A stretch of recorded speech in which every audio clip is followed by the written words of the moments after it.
Good morning friends. So welcome to the prelims booster session. आज का हमारा पहला टॉपिक है वर्ल्ड हेरिटेज डे।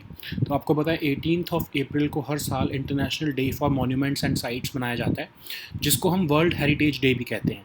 तो इस साल का हमारा थीम हेरिटेज एंड क्लाइमेट था। तो इसको जो है इकोमॉस एक ऑर्गेनाइजेशन है, international council on monuments and sites, उनके कहने पर जो है यूनेस्को जो है उन्होंने मनाना शुरू किया था। ठीक है, तो वर्ल्ड हेरिटेज साइट पहले तो देख लेते हैं क्या होती हैं। तो वर्ल्ड हेरिटेज साइट कोई भी ऐसी साइट है जिसको यूनेस्को ने लिस्ट किया हुआ है फॉर इट्स स्पेशल कल्चरल और फिजिकल सिग्निफिकेंस। ठीक है, तो अब जो है वर्ल्ड हेरिटेज साइट्स की लिस्ट जो है वो वर्ल्ड हेरिटेज प्रोग्राम जो है वो मेंटेन करके रखता है, और इसको एडमिनिस्टर कौन करता है? यूनेस्को की वर्ल्ड हेरिटेज कमेटी। तो अब जो एक इंटरनेशनल ट्रीटी की गई थी, convention concerning the protection of the world cultural and natural heritage, उसी के तहत जो है इन साइट्स को जो है वो लिस्ट को मेंटेन किया जाता है। तो इस टाइम पर करंटली इटली में सबसे ज़्यादा साइट्स हैं। आई थिंक 58 साइट्स जो हैं वो UNESCO world heritage site Italy में है। सेकंड नंबर पर चाइना है, जहाँ पर 56 साइट्स आती हैं। ठीक है, तो अब जो है वर्ल्ड हेरिटेज डे क्यों मनाया जाता है? क्योंकि इकोमॉस ने 1982 में बोला कि अप्रैल 18 को मनाया जाना चाहिए वर्ल्ड हेरिटेज डे। फिर यूनेस्को ने इस प्रपोजल को 1983 में अप्रूव कर दिया, ताकि कल्चरल इम्पोर्टेंस जो है वो ग्लोबली जो है उसको प्रमोट किया जा सके। हर साल एक थीम प्रपोज किया जाता है, जिसके हिसाब से जो है सेलिब्रेशन की जाती है। तो अब इंडिया में कितनी साइट्स हैं? इंडिया में करंटली 40 वर्ल्ड हेरिटेज साइट्स है। और आपको याद होगा सबसे रीसेंट साइट जो है आई थिंक अक्टूबर में ही या फिर सितंबर में ही वो ऐड हुई थी, धोलावीरा, जो कि 2021 में ऐड हुई है। ठीक है, तो इकोमॉस को भी देख लेते हैं। इकोमॉस एक ग्लोबल मॉन्यूमेंट कंजर्वेशन बॉडी है, एक एनजीओ है वैसे तो, और ये एक एडवाइजरी बॉडी भी है यूनेस्को की, जो कि कल्चरल हेरिटेज पर उनको एडवाइज करती है। 1965 में वॉर्सो में इसको जो है वो फाउंड किया गया था, लेकिन इसका जो हेडक्वार्टर है वो पेरिस में सिचुएटेड है। ठीक है, सो नेक्स्ट टॉपिक हमारा है WPI इन्फ्लेशन। तो अब जो है मार्च के महीने की जो है प्रोविजनल जो है इंडेक्स आ गया है WPI का, और वो आपको देखने को मिलेगा कि 14.55% तक जो है इन्फ्लेशन की जो है WPI इन्फ्लेशन पहुंच चुकी है, जो कि 7.89% थी मार्च 2021 में। अब इन्फ्लेशन होती क्या है? पहले तो बहुत ही बेसिक लेवल से शुरू करते हैं। जो आपके बेसिक गुड्स एंड सर्विसेज होती हैं, जो डेली या कॉमन यूज़ की, अगर उनकी प्राइसेस में राइज हो जाता है तो उसको हम इन्फ्लेशन कहते हैं। ठीक है, तो बहुत सारी कमोडिटीज़ और सर्विसेज की एक बास्केट जो है गवर्नमेंट मेंटेन करती है, और उसके प्राइसेस को जो है एवरेज प्राइसेस को मॉनिटर करते रहते हैं, और उसके बेसिस पर वो आंकड़े निकालते हैं कि क्या इन्फ्लेशन कंट्री में है या नहीं है। ठीक है, वैसे तो इन्फ्लेशन जो है अगर बहुत ज़्यादा हो जाए तो उससे जो है आपकी परचेजिंग पावर जो है लोगों की अफेक्ट होने लगती है, और कंसिक्वेंटली इकोनॉमी को नुकसान होता है। ठीक है, लेकिन moderate of level of inflation, जैसे आपको पता है 4+-2, ठीक है, जो हमारा मॉनेटरी पॉलिसी कमेटी का भी जो है वो टारगेट है, तो इतनी तो एटलीस्ट जो है इन्फ्लेशन होनी चाहिए, वरना तो इकोनॉमी ग्रो करेगी ही नहीं। ठीक है, सो अब ये क्यों हो रहा है? इन्फ्लेशन जो है क्यों जो है इंक्रीज़ हो रहा है? तो एक्चुअली गवर्नमेंट का आर्गूमेंट ये है कि क्रूड ऑयल के प्राइजेज, नेचुरल गैस के prices, mineral oils, basic metals के प्राइजेस के इंक्रीज़ की वजह से और जो है ग्लोबल सप्लाई चेन में डिस्ट्रप्शंस आने की वजह से, क्योंकि जो रशिया यूक्रेन कन्फ्लिक्ट की वजह से ग्लोबल सप्लाई चेन में डिस्ट्रप्शंस आ रही है, उसकी वजह से ही जो है ये प्राइस इन्फ्लेशन जो है बढ़ रही है। ठीक है, तो अब बेसिक फैक्ट थोड़े से देखते हैं। तो ऑफिस ऑफ इकोनॉमिक एडवाइज़र जो हैं DPIIT के, वो इसको रिलीज़ करते हैं। अब होता क्या है कि जैसे जो मार्च के आंकड़े हैं वो अगले महीने, मतलब 2 हफ्ते बाद आएंगे, मतलब 14th ऑफ नेक्स्ट मंथ, मतलब 14 अप्रैल को रिलीज़ होते हैं, या तो 14 अप्रैल को रिलीज़ होते हैं, या फिर जो उससे अगला जो भी नेक्स्ट वर्किंग डे होता है उस दिन इसको रिलीज़ किया जाता है। ठीक है, तो अब टाइम लैग लगभग 2 वीक्स का होता है पिछले मंथ का आने में जो है इंडेक्स, और जब पूरे 10 हफ्ते कंप्लीट हो जाते हैं तो फाइनल इंडेक्स भी निकाला जाता है। जो ये 2 हफ्ते बाद वाला इंडेक्स है, ये प्रोविजनल एस्टिमेट्स हैं। जो 10 हफ्ते जब कंप्लीट हो जाएंगे मार्च को गुजरे हुए, तब फाइनल इंडेक्स भी निकाला जाएगा कि फाइनल जो है एक्चुअल में मार्च में कितना जो है वो इन्फ्लेशन हुआ था। तो होलसेल प्राइस इंडेक्स के बारे में थोड़ा सा देख लो। आपको पता ही है, ऑफिस ऑफ इकोनॉमिक एडवाइजर तो गवर्नमेंट ऑफ इंडिया इसको रिलीज़ करते हैं। इसमें 3 मेजर ग्रुप्स होते हैं: primary articles, fuel and power, and manufactured products. Base year use किया जाता है 2011-12 करंटली, और इसके अंदर इनडायरेक्ट टैक्स को इंक्लूड नहीं किया जाता ताकि फिस्कल पॉलिसी का क्या इम्पैक्ट पड़ा उन गुड्स के प्राइसेस पे उसको जो है हम अलग कर सकें, वरना तो हमें इन्फ्लेशन का एक्चुअली में पता नहीं लगेगा, क्योंकि इनडायरेक्ट टैक्सेस तो कभी ना कभी बढ़ते रहते, कभी कम होते रहते according to the fiscal policy of the government. इसलिए हम इनडायरेक्ट टैक्सेस को जो है रेट जो है प्राइसेस ऑफ गुड्स या सर्विसेज में हम इंक्लूड नहीं करते जब हम होलसेल प्राइस इंडेक्स को कैलकुलेट कर रहे हैं, ठीक है। तो अभी रिसेंटली आपको पता होगा होलसेल फूड प्राइस इंडेक्स भी इसके अंदर डाला गया था, क्योंकि हमारे फूड जो है प्रोडक्ट्स, उसी की इन्फ्लेशन हमारे कंट्री में सबसे ज़्यादा मैटर करती है, बहुत ज़्यादा जो है वो सिचुएशन जो जैसे आजकल ख़राब हो जाती है, तो इसलिए फूड प्राइसेस को भी जो है मॉनिटर करने के लिए new wholesale food price index भी जो है गवर्नमेंट ने अकोमोडेट किया है, ठीक है। तो WPI और CPI में फ़र्क क्या है? CPI वो इन्फ्लेशन है जो आपके और मेरे जैसे कंज्यूमर को का जिसको जो क्या के ऊपर इम्पैक्ट पड़ता है। आपने 10 रुपये का अगर कोई सामान खरीदा था, अगर वो 15 रुपये का हो गया तो मतलब एक तरह से 50% इन्फ्लेशन बढ़ गई है, ठीक है। लेकिन जो WPI है वो प्राइजेस किस लेवल पर ट्रैक करेगी? जो आपके होलसेलर हैं या फैक्ट्री गेट या मंडी लेवल पर जो प्राइजेस का इंक्रीज या फिर डिक्रीज होता है, उसके लेवल पर WPI जो है प्राइजेस को मॉनिटर करता है, ठीक है। सिंपल सी बात है, कंज्यूमर प्राइस इंडेक्स और आप इसको जो है WPI को आपको होलसेल प्राइस इंडेक्स, तो इसको आपको इसी से ही याद रह जाएगा, है ना। तो नेक्स्ट टॉपिक देखते हैं जो कि है कमेमोरेटिव स्टैम्प्स। तो गवर्नमेंट ऑफ इंडिया एक्चुअली जो है कमेमोरेटिव स्टैम्प्स लेके आना चाहती थी PV नरसिम्हा राव की 100th बर्थ एनिवर्सरी पे लास्ट ईयर जून में, लेकिन जो है स्टैम्प्स जो है वो पब्लिक में रिलीज़ हो गई उनकी ऑफिशियल रिलीज से पहले, तो इसलिए वो प्लान जो है वो पूरा नहीं कर पाई थी गवर्नमेंट, ठीक है। तो ये भी रिसेंटली गवर्नमेंट ने का जो है कि जो इन्फॉर्मेशन बाहर आई है न्यू पब्लिक में। तो अब कमेमोरेटिव स्टैम्प्स क्या होती हैं? तो आपको पता है जो है आपकी पोस्टल स्टैम्प्स होती क्या हैं, ठीक है। कमेमोरेटिव स्टैम्प्स वो होती हैं जो कि किसी सब्जेक्ट पर, किसी थीम पर, किसी इंस्टीट्यूशन पर, पर्सनैलिटीज़ पर भी या इवेंट्स पर जो है जो कि नेशनल या इंटरनेशनल इंपॉर्टेंस की है उसके ऊपर रिलीज़ की जा सकती हैं। लेकिन याद रखो, कोई भी स्टैम्प किसी लिविंग पर्सनैलिटी के ऊपर कभी रिलीज़ नहीं की जा सकती, है ना। सो अब जो है जनरली जब किसी इंडिविजुअल के ऊपर स्टैम्प रिलीज़ करी जाती है तो उस पर्सन की जो है 10th बर्थ एनिवर्सरी या फिर death anniversary, 25th anniversary, 50th anniversary या 100th डेथ एनिवर्सरी, इसके ऊपर रिलीज़ की जाती है। और कौन प्रपोज कर सकता है कि कमेमोरेटिव पोस्टेज स्टैम्प्स निकालो? तो कोई सिटीजन ऑफ इंडिया प्रपोज कर सकता है गवर्नमेंट को कि इस पर्सन की जो है, जिसने कोई नेशनल इंपॉर्टेंस का है या इंटरनेशनल इंपॉर्टेंस का है, इसके नाम पर आपको कमेमोरेटिव स्टैम्प्स निकालनी चाहिए, ठीक है। अब जो पर्सनैलिटीज़ के ऊपर स्टैम्प्स निकलती हैं वो 10% ऑफ एनुअल जो है इशू प्रोग्राम से ज़्यादा नहीं हो सकती। मतलब अगर हम 100 स्टैम्प्स निकालते हैं कमेमोरेटिव स्टैम्प्स, तो ऐसा नहीं हो सकता कि पर्सनैलिटीज़ के ऊपर निकाली गई स्टैम्प्स जो है वो 10% से ज़्यादा नहीं हो सकती, ठीक है। अब हम देखते हैं कमेमोरेटिव स्टैम्प्स या स्टैम्प्स के ऊपर एक और प्रोग्राम भी चला रही है हमारी गवर्नमेंट, दीनदयाल स्पर्श योजना। तो फाइलेटली आपको पता है ना, फाइलेटली जिसको कहते हैं कि कलेक्शन करना पोस्टेज स्टैम्प्स की या उसको स्टडी करना, तो लोगों की हॉबी होती है मोस्टली, ठीक है। तो इसके लिए डिपार्टमेंट ऑफ पोस्ट ने एक प्रोग्राम निकाला था, एक स्कॉलरशिप स्कीम है बेसिकली, दीनदयाल स्पर्श। स्पर्श क्या है? Scholarship for promotion and of aptitude and research in stamps as a hobby योजना, जो कि 2017 में निकाली थी। अब ये बच्चों में यंग एज में ही फाइलेटली को जो है प्रमोट करने के लिए इसको निकाला गया। इसमें होता गया कि एनुअल स्कॉलरशिप दी जाती है जो ब्राइट स्टूडेंट्स हैं, और उनको फाइलेटली एज अ हॉबी जो है प्रमोट करने के लिए उनको ये जो है परसू करने के लिए स्कॉलरशिप दी जाती है। तो 40 स्टूडेंट सिलेक्ट किए जाते हैं, 10 students each from class 6 to class 9, और इस स्कीम को चला रहा है of course union ministry of communication, ठीक है। नेक्स्ट टॉपिक हमारा है मेडिकल डिवाइस मार्केटिंग प्रैक्टिसेस। तो डिपार्टमेंट ऑफ फार्मास्यूटिकल्स जो है उन्होंने draft uniform code for medical device marketing practices जो है वो लॉन्च किया है, और ये एक वॉलंटरी कोड है, कंपलसरी नहीं है आपकी मेडिकल डिवाइस इंडस्ट्री के लिए। बट पहले भी एक्चुअली एक कोड था, बट वो यूनिफॉर्म नहीं था, सब अपने अपने हिसाब से जो है मेडिकल डिवाइस मार्केटिंग की जो कंपनीज थी वो अपने हिसाब से ही जो है कोड्स, अपने एथिकल कोड्स जो है वो अपने आप को सेल्फ रेगुलेट कर रही थी। बट अब जो है ड्राफ्ट यूनिफॉर्म कोड निकाल दिया गया, और ये लेकिन वॉलंटरी है, ठीक है। तो हमारे मेडिकल डिवाइसेस क्या होते हैं? वो डिवाइसेस जो आपके हेल्थ केयर सेक्टर में काम आते हैं, prevention, diagnosis, treatment, management of medical conditions के लिए, जैसे कि आपके electronic equipment, implants, consumables and disposables, IVD Regents, ठीक है, सर्जिकल इंस्ट्रूमेंट्स, ये सब जो है मेडिकल डिवाइसेस जो है इनकी मार्केटिंग को लेकर जो है ड्राफ्ट यूनिफॉर्म कोड निकाला गया है कि कैसे जो है इसको हम मॉनिटर करेंगे, ठीक है।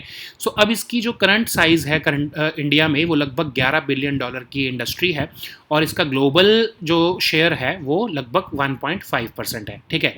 तो अब क्या ज़रूरत थी यूनिफॉर्म कोड निकालने की? तो एक्चुअली अभी जो है सेल्फ रेगुलेट कर रही थी कंपनीज अपने आप को। डिपार्टमेंट ऑफ फार्मास्यूटिकल्स को रियलाइज़ हुआ कि uniform code for pharmaceutical marketing practices जो है वो फार्मास्यूटिकल इंडस्ट्री में लाना इसलिए इंपॉर्टेंट है क्योंकि अभी कोई यूनिफॉर्म कोड नहीं है, सब अपने हिसाब से अपने आप को सेल्फ रेगुलेट कर रहे हैं। और ये मेडिकल डिवाइसेस इंडस्ट्री जो है वो हेल्थ केयर सिस्टम का पार्ट नहीं है, ये उससे अलग है, ठीक है, ठीक है। तो ये हेल्थ केयर सिस्टम के पार्ट को आप इसको नहीं मान सकते, इसको आपको अलग कंसिडर करना पड़ेगा, इसके लिए अलग गाइडलाइंस आपको निकालनी पड़ेंगी, ठीक है। तो थोड़े से इसके फीचर्स भी देख लेते हैं इस ड्राफ्ट के। वैसे तो इंपॉर्टेंट नहीं है आपके लिए, बट आपको सिर्फ इतना ही पता होना चाहिए कि इसको डिपार्टमेंट ऑफ फार्मास्यूटिकल्स ने निकाला है। और आपको थोड़े से इसके फीचर्स देख लेते हैं, जैसे कि role of medical device representative. जो मेडिकल डिवाइस पहले तो इसमें बताया गया कि हेल्थ केयर प्रोफेशनल्स कौन होते हैं, इस ड्राफ्ट में बताया गया है। फिर कंपैरेटिव एडवर्टीजमेंट्स, जो जैसे एग्जाम्पल ए ब्रांड के जो प्रोडक्ट है, आपने देखा हो ना एडवर्टीजमेंट आती है कभी कभी, आप अपने आपको बी ब्रांड के प्रोडक्ट के साथ कंपेयर कर रहे होते हैं, तो वो अलाउ किया है कि आप कर सकते हो, लेकिन आपको सिर्फ कंपैरिजन जो है वो डेटा स्पेसिफिक रखना है। ऐसा नहीं करना कि आप बी ब्रांड को जो है वो आप विलीफाई करना शुरू कर दो, उसको जो है बैड माउथ करना शुरू कर दो उस ब्रांड के खिलाफ, ठीक है।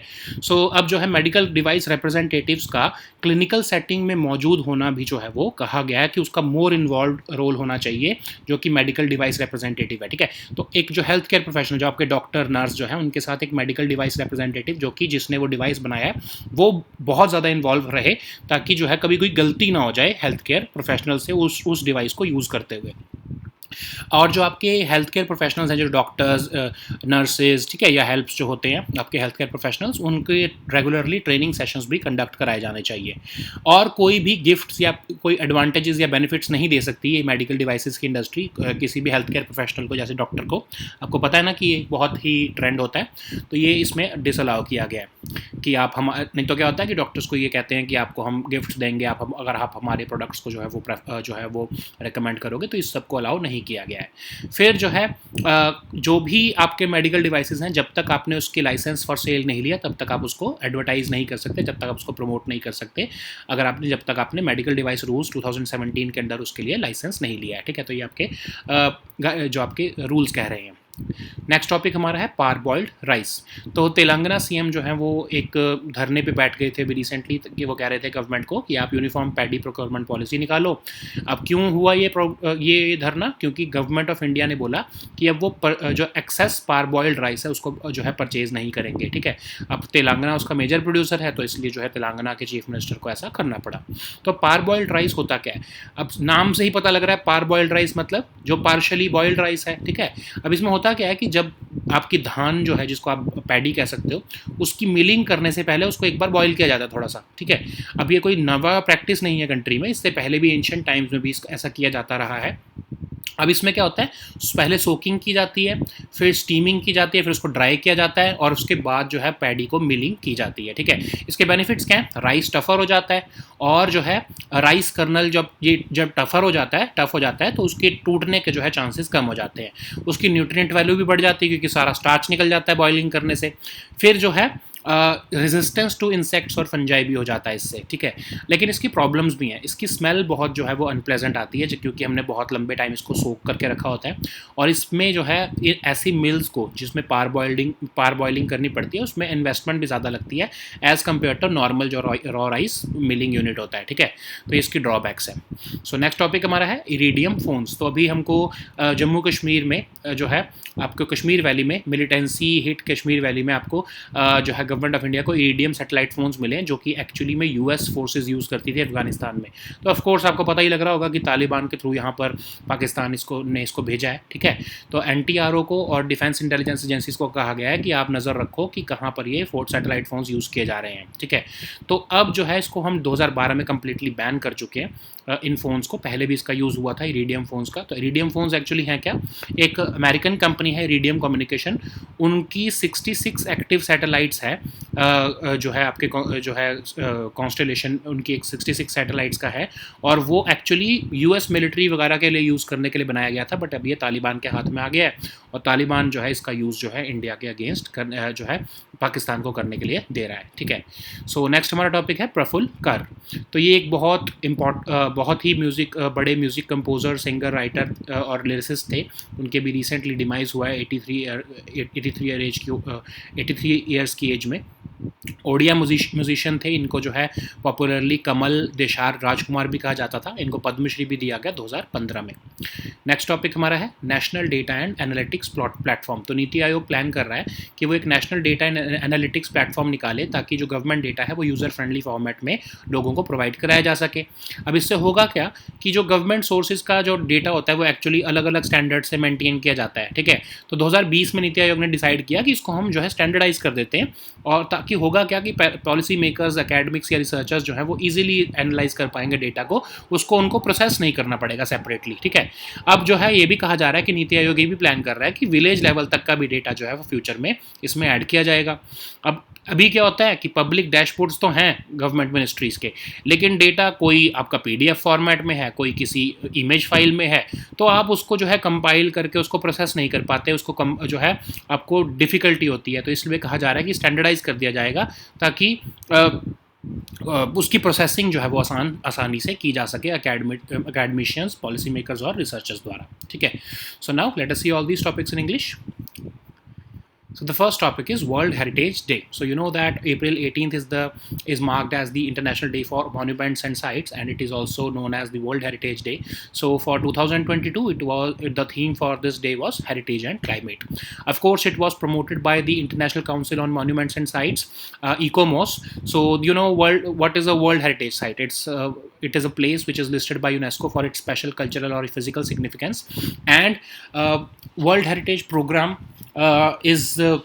maintains the list of such UNESCO World Heritage Sites, and this World Heritage Program is actually administered by the UNESCO World Heritage Committee.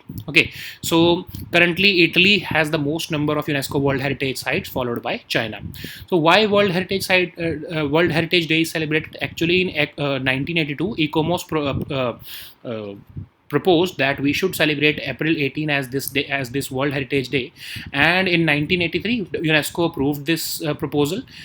So this day basically promotes cultural importance of these sites, and every year a theme is proposed which guides the celebrations. Okay, so in India we have 40 World Heritage Sites currently, and the most recent addition was of course Dholavira in 2021.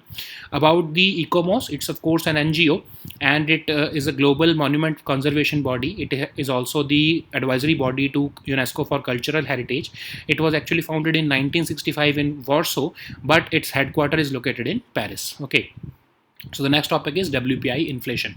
So wholesale price inflation index inflation has reached a very high level, 14.55%, and these are the provisional estimates for the month of March 2022.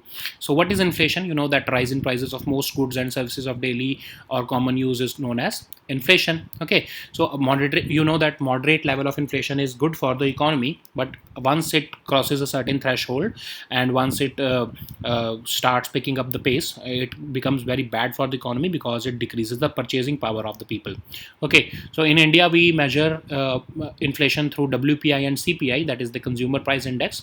And why there is a spike in inflation? Because crude oil prices are high, natural gas, mineral oils, basic metals, etc. are high, and there is also global supply chain disruption because of Russia-Ukraine conflict. Okay, so basic facts are there also. Office of Economic Advisor, Department for Promotion of Industry and Internal Trade releases these index numbers for wholesale price in India. So it is released after 2 weeks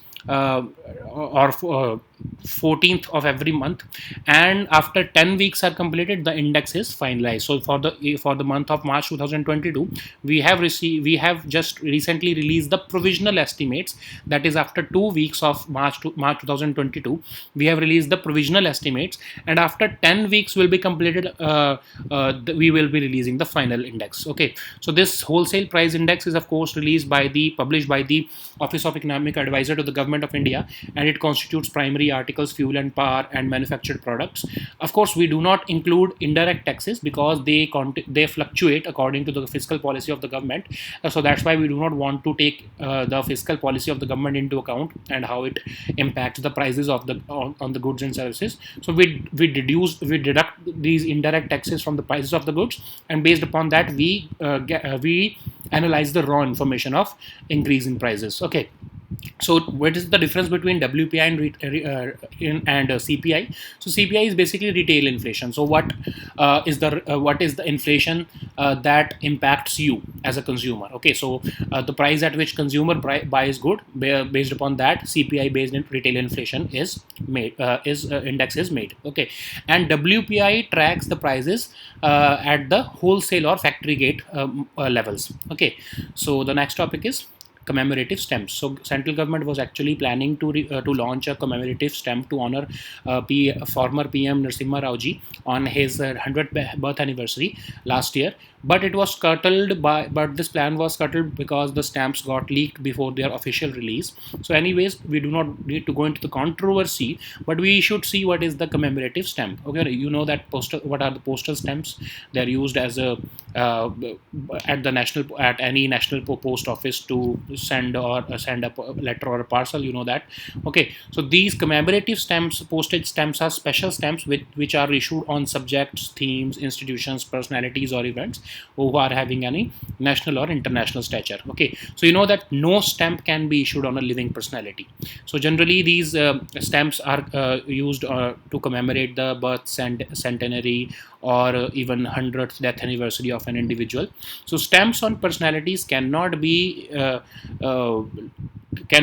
form more than 10% of the share of annual issues of commemorative stamps. Okay, so let's also see the program that Government of India has launched, Deen Dayal Sparsh Yojana. It was launched, of course, in 2017, and it's a program where we want to provide annual scholarships to the students who have a good academic record, so that they can pursue philately. Philately is the collection and study of postage stamp.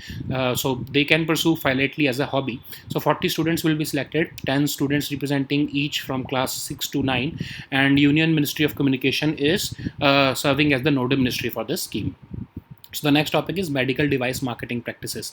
So Department of Pharmaceuticals has recently published this draft uniform code for medical device marketing practices, and it is basically a voluntary code to regulate fair marketing practices in the medical device industry. So you know that medical devices are used in the healthcare sector for prevention, diagnosis, treatment, and management of medical conditions, diseases, illnesses, and disabilities. So actually this sector was self-regulated. There was no standardized practices or how these medical devices industry was regulating themselves. So now the Department of Pharmaceuticals has realized that there is a need to differentiate between the healthcare system and the medical devices industry. So that's why a separate draft uniform code for medical device marketing practices has been released.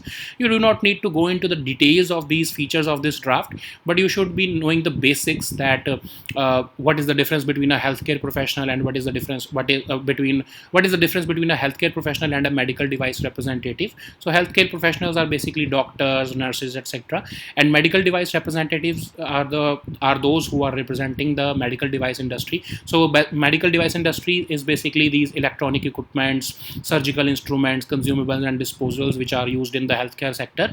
So for them to coordinate better, these draft guidelines have been issued. So you know that like one of the this uniform code is saying that no gifts or advantages or benefits can be issued supplied by the medical device industry to the healthcare sector professionals in order to gain advantage over the competitor products. You know that this is a common practice in the healthcare industry.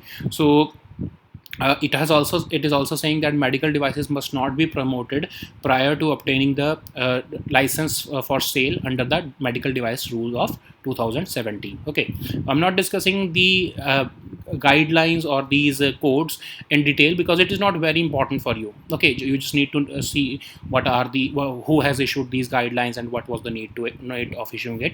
Okay, so the next topic is parboiled rice. So Telangana CM was recently staging a dharna because he was demanding a uniform paddy procurement policy. So actually, the central government stopped the purchase of excess parboiled rice because Telangana is a major producer. So the CM had to resort to this dharna.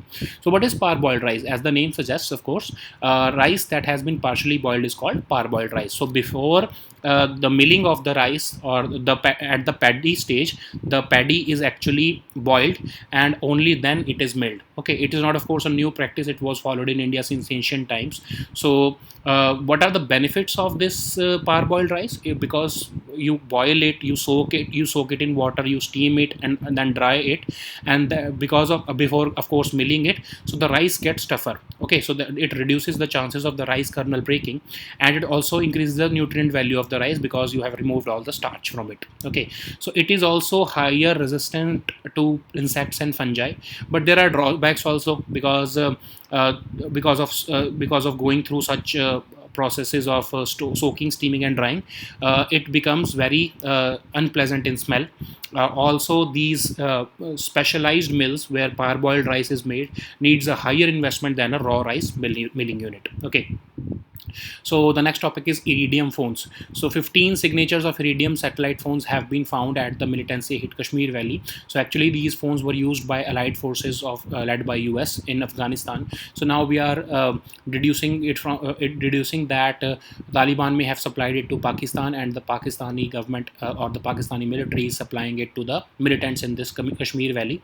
So now NTRO and defense intelligence agencies have been tasked to find and give out real-time information about the presence of these phones, which we banned in 2012. So actually, what is this Iridium satellite phones? Iridium Communication is basically a company, a publicly traded American company, and it supplies satellite phones to the American military and their security agencies. After the US withdrawal from Afghanistan, they left their these phones and a lot of armaments, and now they have got now Taliban has got hand over them, and these Iridium satellite phones operate through a system of 66 active satellites, and it provides worldwide voice and data communication from handheld satellite phones. Okay, so the next topic is Praful Kar. So he, of course, was a very famous music composer, singer, writer, and lyricist, and he has recently passed away. He was, of course, an Odia musician, singer, lyricist, writer, and columnist. He was popularly known as Kamal Deshar Rajkumar, and he also received the Padma Shri in the year 2015. So the next topic is National Data and Analytics Platform. So Niti Aayog is planning to launch a national data and analytics platform to provide government data in a user-friendly format, and it is expected to be launched by the next month probably. And actually, this was conceived in 2020 because currently the government data is presented in a haphazard manner. There is no standardized data across government sources. So now, once we standardize all the data of the government departments and ministries, it will help policymakers, academicians, and researchers to easily analyze data without having to process it separately. Okay, so the plan is also to add data up to the village level in the future. Currently, what is happening is that many government departments are having their public dashboards where they share their data, but many files are haphazardly shared. So there are some image files, there are some PDF files. So it becomes very difficult to compile the entire information in a single format. So after this NDAP, this National Data and Analytics Platform, at least this problem will be resolved, and the whole of government data will be available at NDAP. Of course, the data which is, of course, will be which is freely allowed to be shared. Only that data will be shared, and the policymakers, academicians, and researchers would be able to easily analyze that data without having to process it separately. Okay, so these were our topics for today. We'll meet next time with new topics. Until then, goodbye and take care.